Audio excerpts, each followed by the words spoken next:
Hello, everybody, and welcome to another episode of the Power System Podcast. I am once again your host, Phil Long.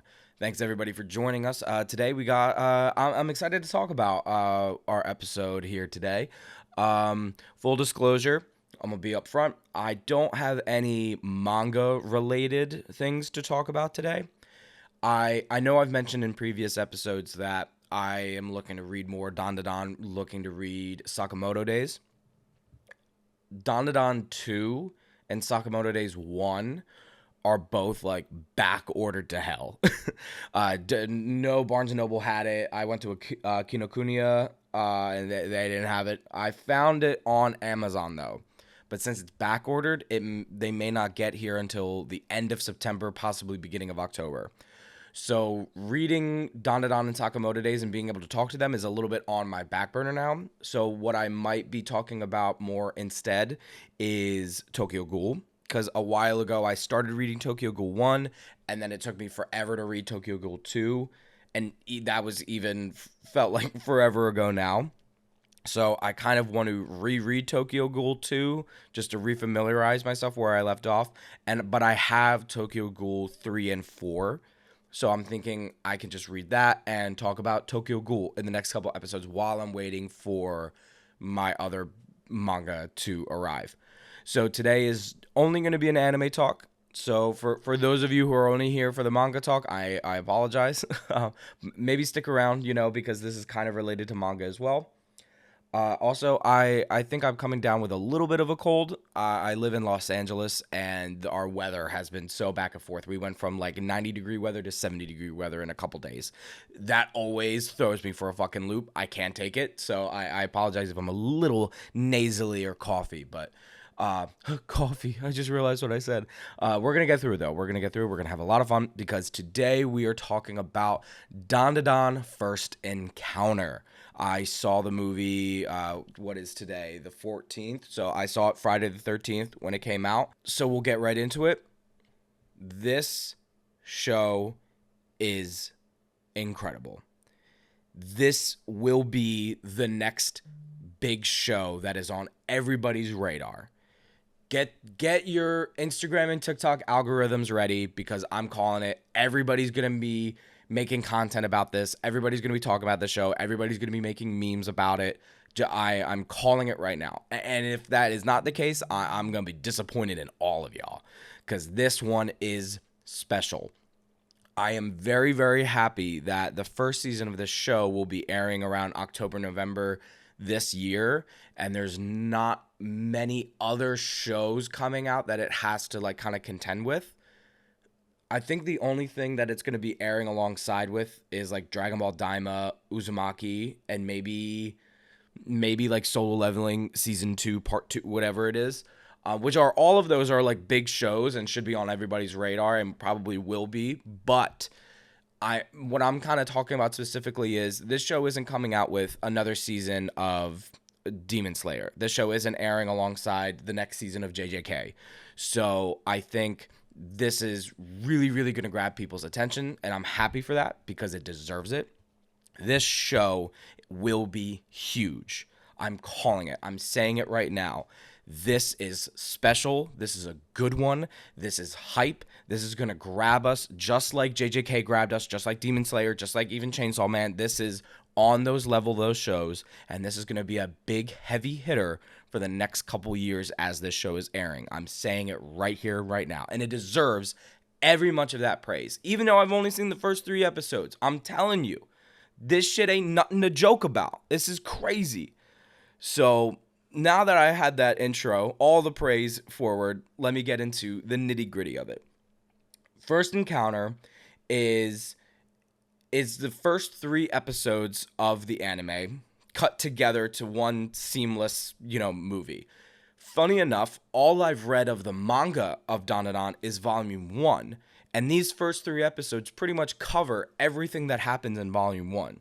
So there really wasn't anything new that I witnessed. It's like I basically saw everything.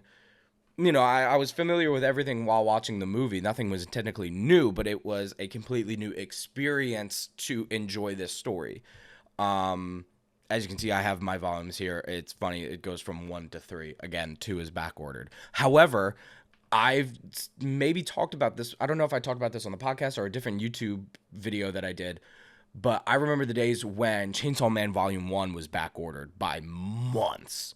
So the fact that the Don anime is approaching and we've got volumes that are still back ordered, and like, that's a great sign. Let's just be honest. Let's call it what it is.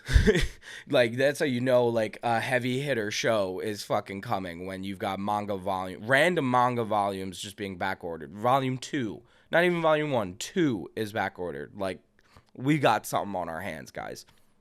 So let me organize myself here. I have notes in front of me as an attempt to keep all the thoughts organized, but you know me. I'm just we're just gonna fling them out as they come to my head. So let's talk about the first thing that we see when we watch Dandadan, the opening. I am very much an anime opening connoisseur. I give a shit about that. If you got a bad opening, we've got beef. Okay? An opening is so integral. Like, you cannot sleep on the opening. And I believe that in anime, there are more good openings than there are bad. I think we live in a good space of the medium that it's likely we are going to get a good opening. So it's not hard to do a good opening. It's just how, like, it's more of that range of, like, what is good and versus what is iconic, what really fucking hits the zeitgeist, right? That's more of the tricky area to do. But this opening is great. I love it. It's different, though.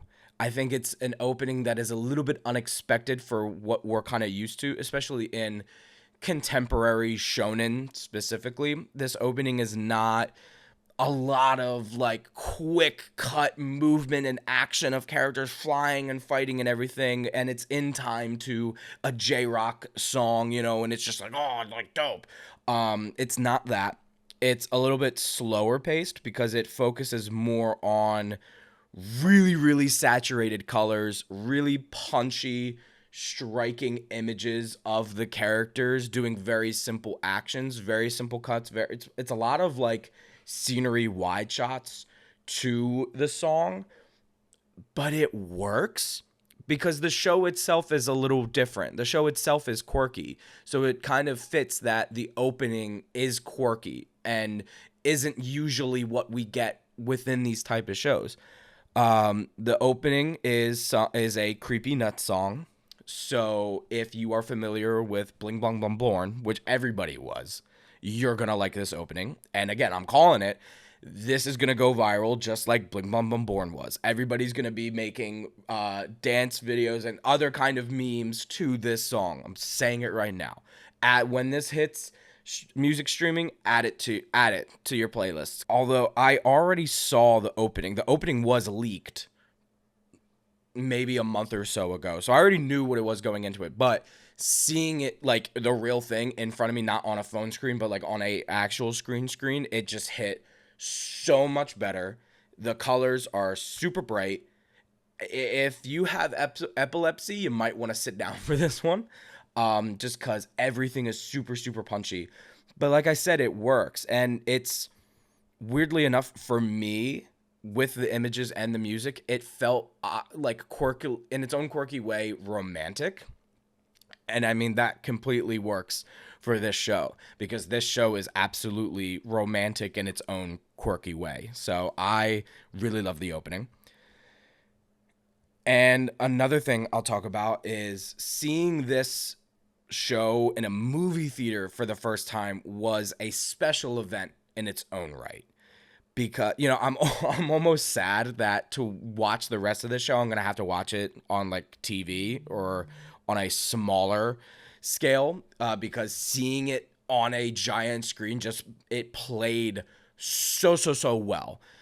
It was so cinematic. Everything worked so great on a grand scale. I almost, like, would love them to just constantly release these episodes in a theater. Or maybe I should just buy a giant projector and just start watching my shit on a giant fucking scale, because it works so good. Please don't watch this show on a phone. Don't even watch this show on a laptop. I don't know what everybody's situations are. You know, everybody's got to get their anime in and however they get it in, but try to watch this show on as large of a format as possible. The details are worth it. The colors are worth it. The shots and storyboarding is so worth. Everything is worth it. You want to see it as big as possible. So like I said, I'm sad that this movie experience was, you know, just for this one time. But it made it special in its own right. You know, it's gonna live in my memory, in its own way. So going off of how well it plays on screen, let's talk about the filmmaking overall. It shined so well in this movie, in these episodes, in this show in general. The filmmaking is so prevalent. The pacing of the horror elements in the first episode, like masterclass. Incredible. If you are somebody like me, you know, who likes horror cinema, likes to digest and figure out like new ideas, new ways to do horror, watch the first episode of Dandadan, because they do such a phenomenal job of pacing and building up when the scary bit hits, but not in a cheap, you know, typical like American cinema horror way where it's like we are not really giving a whole lot of information, but then a jump scare happens and it's just like only really scary for that 1 microsecond, if it's scary at all. But when these two characters show up to their respective like haunted locations, the show does a phenomenal job of making the scenery feel dangerous, feel spooky, feel like somewhere that you really don't want to go in, because they give the time to the location. There's plenty of shots where the location is the biggest thing in the frame versus the characters, right? Obviously the characters are moving and talking, they're having a conversation with each other through a phone, but it's not in close-ups. It's all like practically in wide shots. So I found myself fucking looking in all of the corners of that background, analyzing. I'm honestly glad that I read the manga and I knew what their conversation was, because I definitely missed some of the subtitles, but it's okay because I was just so ingrained in that background. I wanted to look for any kind of evidence of like something else is hidden in the shadows of this location, and I'm gonna fucking find it so I don't get scared. That's how immersive it was. And it doesn't stop there, you know. They really play as like once action sequences start coming in, they do a really great job in playing with like spatial distortion and putting the camera in interesting positions, putting the camera upside down, moving it really, really fast. I think it works because some of the characters in this show have like speed abilities, and the whole spatial awareness, spatial fucking around with like what the size of the space is really, really worked. It kind of makes it feel like these otherworldly entities are making the world around them just as unnatural, right? They are unnatural beings, so the world around them is starting to turn unnatural due to their presence. And it sucked me in. It worked. It was dope. Along with overall filmmaking, the character animation specifically also is a shining point of this series. The main characters, Ken and Momo, they come to life. I know that is such a corny fucking saying, but I don't know. I guess I haven't had an experience like this where I read the manga and then watched the anime, and the anime just really improved on an already excellent piece of work. But seeing them move and be alive just added so much to their characters. They are goofy, they are cartoony, it's not a realistic show. I know I talked about before about kind of the difference between the manga and anime of Chainsaw Man. Chainsaw Man's manga it's laid out perfectly. You know, that is a phenomenal manga. And the anime, they took a realistic filmic cinematic approach to it, where the characters aren't necessarily cartoony. They feel very real, and it works in its own right. This is the other end of the spectrum of that, whereas these characters are so extra that it is very clear they are cartoons, they are drawings, but they lean into that so well that it adds such a special layer to both characters, I thought of this as I was watching it, that you could turn the characters into silhouettes, right? They are just an outline and a shadow, like all black coloring. Just they are just a silhouette, and animate them the same way. I still know who each character is because it is that specific. I can still look at Momo and be like, even though that's a silhouette, I know that's Momo. I know that's Ken. And that is so integral in making iconic characters, especially for their overall character design. There are a lot of iconic anime characters that even through their silhouette, if they're just standing still, you know who it is. Like if you silhouette Goku, you're going to know it's Goku because of the iconic shape of Goku. The same goes for Luffy, the same goes for Naruto, the same goes for a lot, even like Tanjiro, or even a lot of JJK characters at this point. There are iconic character designs just of their shape. Momo and Ken are not as visually striking as some of those other characters, but they make up for that in their movements, how they carry themselves, how they walk, how they just operate in their space is so iconic and specific to them. And it was dope. It was just fucking. I'm gonna be saying that a lot in this episode, that this shit is just fucking dope. Next thing I want to talk about is the pacing of this show. Like, I'm mad. I'm just jealous that their pacing is just so good. Like, how do you do that? How do you get it so well paced? I mean, it's action. It's not hard to have fast pacing. I don't know. Action pacing is a nuance. You know, how much time do you allot to the fight? How much time do you allot to people talking and character stuff? How much time do you allot to people talking and giving information and fight? You know, it's a delicate balance. But the filmmakers of Dandadan and even the mangaka itself, because this comes from the manga is incredibly well paced. Once I picked it up, I like finished it in a day. I was just like, it was just you want to snack on it, you want to digest it so fast, and they translate it impeccably well in the anime. It's so good that I knew going into it that it was 3 episodes cut together. But if you didn't know that, you would 100% just think it was an hour-long first episode. That's how seamless everything felt. And honestly, at this point, I'm second-guessing myself. I'm like, wait, was that actually 3 episodes? Or did they just cut together an hour-long, like, first episode? Like, you know, I'm second-guessing it. I kind of want to Google it to figure out if I'm right or wrong. That's how blindly successful they were at nailing how good the pacing is. One moment, the characters are bickering with each other. The next moment, they're in a flashy, intense fight. The next moment, they're talking to deliver that info. Then they're fighting, and then they're bickering again. Like, it's just boom, boom, boom, boom, boom, boom. Information is delivered so fast, so simple, in such a easily digestible way that as we're moving from one beat to the next, it's just we're chugging along. And it like totally, I'm almost going to be interested to see how this plays out from an episode to episode standpoint, because it worked so well as a 1 hour supercut. Everything just fucking flowed from one episode to the next. I could kind of pinpoint like, all right, that's where the one episode ended and now we're in the next episode. Like, it was like kind of clear to me. But it's like really close. Like, it's kind of really hard to distinguish because it just flows. It just works. From the opening, it is nonstop, from introducing the characters, getting them, having them talk to each other and getting to know each other, and then immediately like they're bickering, they're arguing, and then they are faced with like their first like conflict toward each other, which is like the inciting incident of the entire show. It's like, okay, you don't believe in ghosts? Fine, go to this haunted location and I'll prove you ghosts are right. I don't believe in UFOs. Let me go to this UFO abduction site and see if you're right.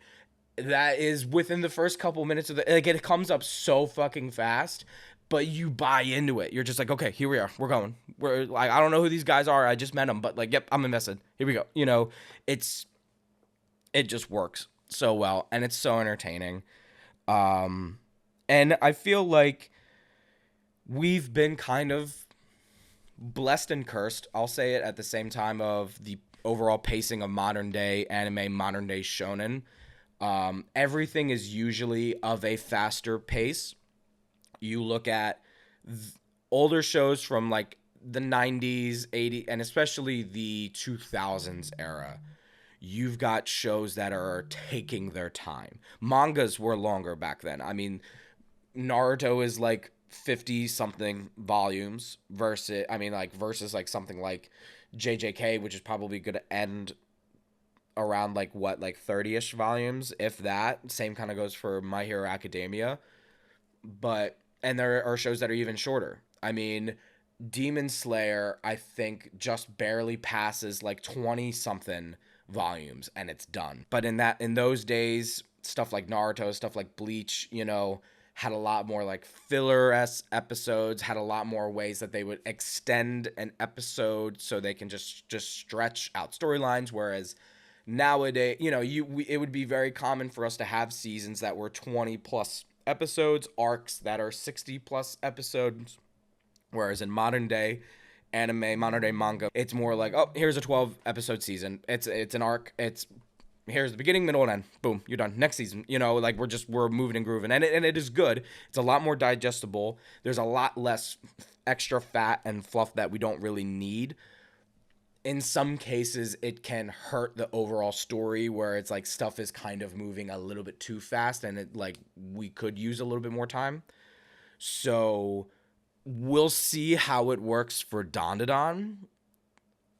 But as of right now, it's kind of working for me because I feel like there's a difference between having really fast pacing just to get through the story, just to have like no fluff at all and we're just moving, versus having fast pacing that completely sucks you into it and you're almost not even aware of how fast everything is moving until after you watched it. And also it's fast pacing because we want to put in as much things in this as possible, but we don't want to take our time with it. I feel like that's what Dandadan is doing, and it's working for me at least. I have every intention of kind of reading this series as much as possible before the show comes out because I kind of would love to side by side the manga and anime as I'm digesting both. I feel like this is going to be, I don't know, I have a good feeling about it. I know it's 3 episodes and I only read the first volume, so it's kind of hard to judge it right now, but I think that the fast pacing is going to work out for this show because it's going to make us we want to see the next fight as soon as possible. We want to see the next romance build up moment between Momo and Ken, like just to get me in there. I'll cut off that yap section to move on to the next topic I wanted to talk about is the specific characters themselves of Ken and Momo. When I was reading the manga, I liked both characters equally. They both they were both dope. I vibed with them. I am a MC biased. I usually go for the main characters more than the side characters. And I love side characters. There are plenty of iconic side characters that are right up there with me, but I usually save my number one spot for the protagonist. I know that's basic, but in my mind, like if you have a show and your protagonist is weak versus all of the other side characters, like you have a poorly written protagonist and your show is kind of poorly written. That's my hot take. But Momo and Ken in the manga, I like them both. After watching the anime, watching them come to life, Momo is sticking out for me a lot more than Ken. And that's not to say Ken is weak compared to her. It's just for me, she is so electric in a fantastical classic way.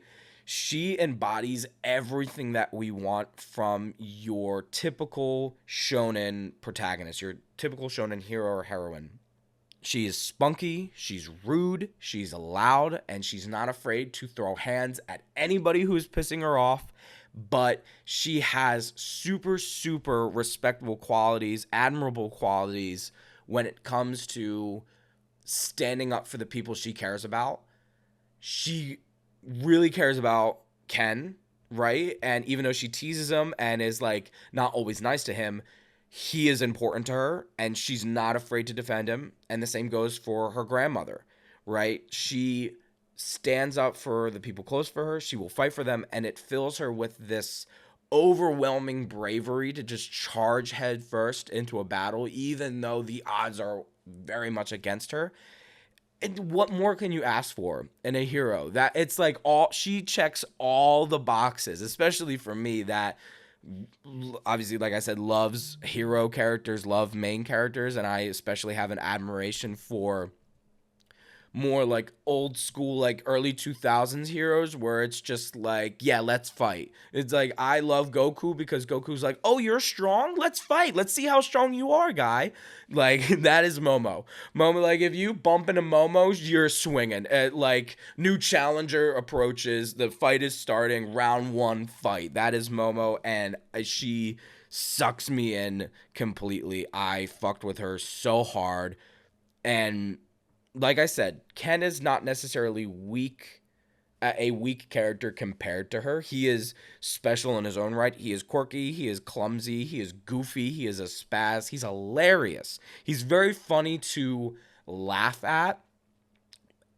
And I feel and it's very clear that there is a sleeping giant in Ken.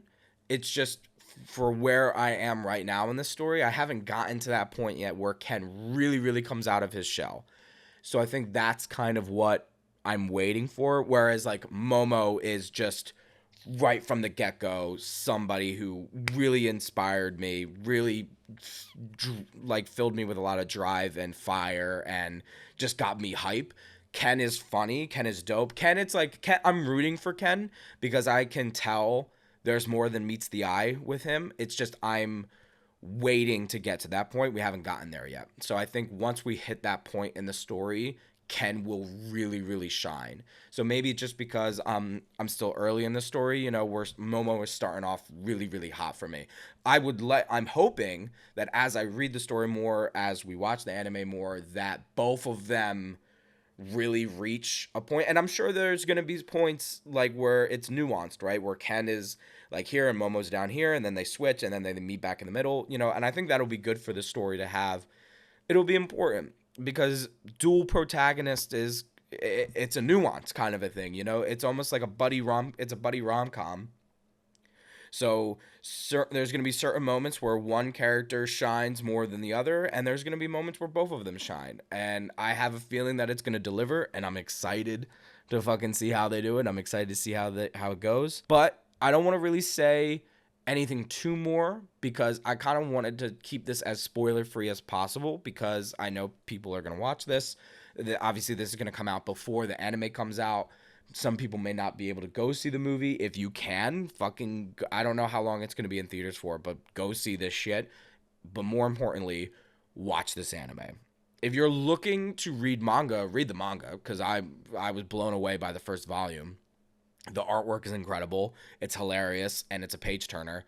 But this anime is special.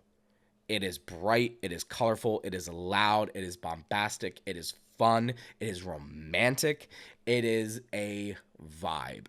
And it's very different from a lot of other titles. Even the animation is different. The art style is different. The characters are different, which is dope. Like I've said it before, we're living in one of the best times for anime. You know, we have such an ocean of options, and there are so many shows that are different that you can fill your experiences with so many different vibes. You know, you're never really going to be oversaturated with one type of thing.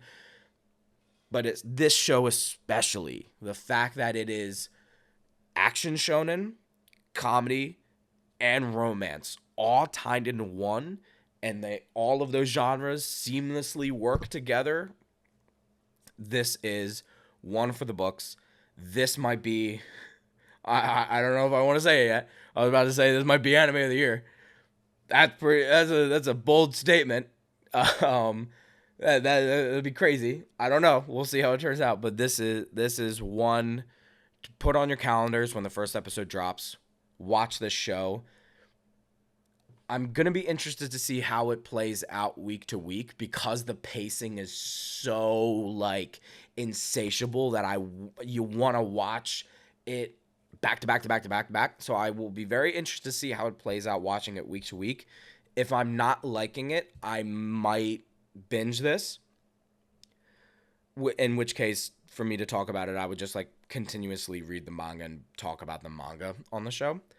But yeah, mark your calendars for this one. Buckle up, get ready. This is a special one. We're going to be talking about it.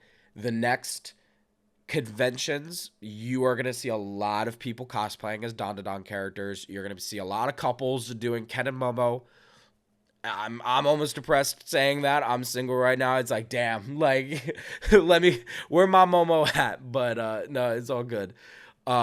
This is gonna be dope. I hope everybody checks this out and I hope everybody enjoys it. I'm quite confident that you will enjoy it. But that pretty much wraps up our talk. Today's episode was just Don spiel, Don praise. I am locked in. I'm ready. Like, I'm ordering all these manga. I'm gonna speed through them. I'm gonna read this shit. I'm gonna watch this shit. This is gonna be my next major anime hyperfixation until other crazy shows come out. So that's it from me today. Thank you guys for showing. Thank you for listening. Hope you enjoyed it, and I'll see you in the next one. Peace out, everybody.